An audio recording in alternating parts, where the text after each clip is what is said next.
Joining me now is Congresswoman Karen Bass, Democrat from California. And Congresswoman, now that we have the BLS data, we'll get some more data in a few weeks. Do you expect you just won't hear this anymore because the data just shows it isn't true?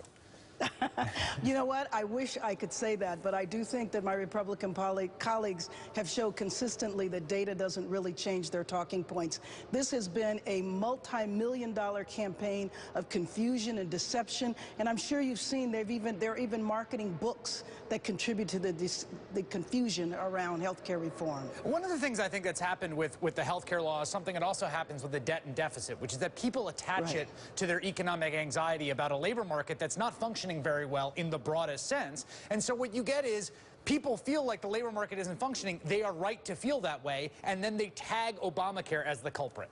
Right, and I definitely think they're right to feel that way. Can you imagine if Congress had been functional and we had passed the Jobs Act, if we didn't shut down the government over the hysteria over health care reform? You know, our economy shouldn't be limping along in a recovery. It should be a robust recovery right now. And the only reason it isn't is because of the antics that go on here in Congress led by the Republicans. There are also deeper factors in that, though, right? I mean, Congress has not helped things, but one of the things I think we're seeing is that the labor market was not really producing great gains for working people even before the financial crisis. There's long-term structural trends in the economy.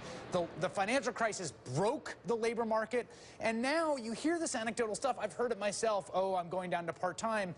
And it's also, I think, become convenient for employers to point the finger at Obamacare for stuff that they wanted to do anyway.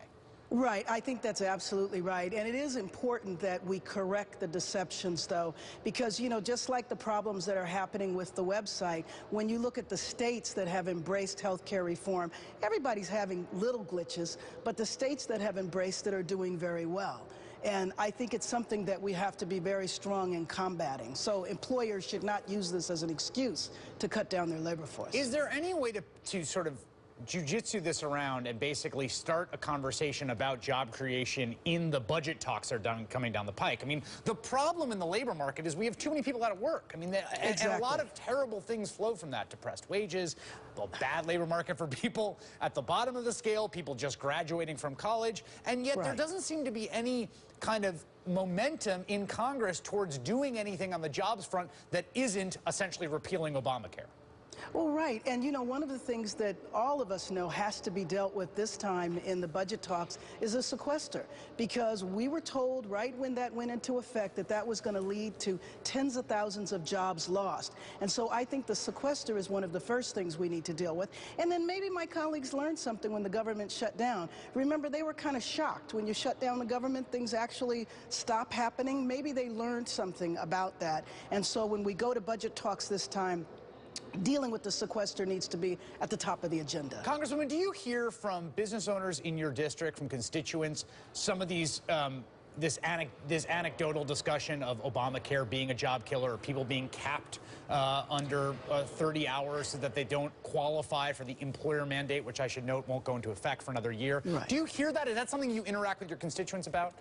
Well, it is something that I interact with my constituents about, but it's primarily from the point of view of confusion.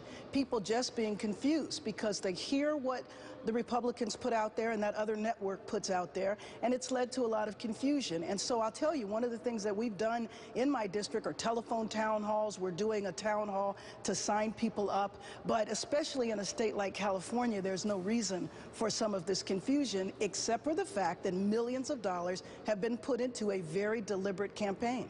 Congresswoman Karen Bass, thank you so much. Thanks. Joining me now.